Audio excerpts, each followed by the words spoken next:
আমার নবী যেদিন এই দেশ থেকে বিদায় হয়ে যাবে, আমার আল্লাহ জিবরাইলকে দিয়ে প্রস্তাব পাঠিয়েছিলেন, ও জিবরাইল, আমার বন্ধুর কানে খবর দাও, আমার বন্ধু এই দেশের মাটিতে থাকতে পারবে না, আমার বন্ধু এই রক্ত মাখা জমিনের মধ্যে রাখবো না, আমার বন্ধুর দেহ আমার আরশের ডাইন পাশে দাফন করব।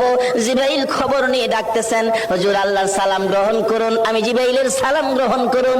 আল্লাহর নবী গো, আপনার দেহ মোবারক আল্লাহর আরশের ডাইন পাশে দাফন হবে, আপনি খুশির সহিত কবুল করুন। আমার নবী কোনো কথা কয় না, দুইটা চোখের পানি ঝরঝর করে ছাড়তেছে। জিবরাইল বলেন, ইয়া রাসূলুল্লাহ, এত সুন্দর প্রস্তাব নিয়ে আসলাম, কোনো কথা কন না, খালি কাঁদেন কেন জানতে চাই। আমার নবী বলেন, জিবরাইল রে, তোমার জন্য খুশির খবর হতে পারে, আমি খুশি হতে পারলাম না। কেন পারলেন না? রে জিবরাইল, আমার দাফন আল্লাহর আরশের ডান পাশে হবে, আমি জানতে চাই আমার গুনাহগার উম্মতের দাফন কই হবে রে? জিবরাইল বলেন, আপনার উম্মতের দাফন এই জমিনের মধ্যে হবে। আমার নবীর কান্না আরো বেড়ে গেছে। জিবরাইল,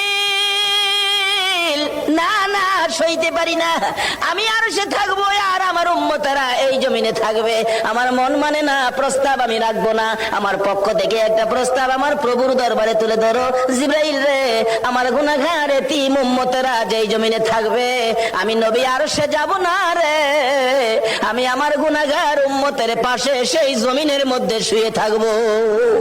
আরে দয়ালো নবী, প্রেমের ছবি আর আসবে না জগতে, আমার দয়ালো নবী, প্রেমের ছবি আর আসবে না।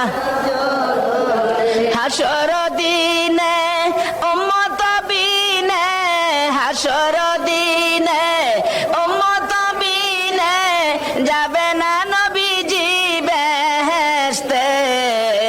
দয়ালো নবী, প্রেমের ছবি আর আসবে না জগতে, আমার দয়ালো নবী, প্রেমের ছবি।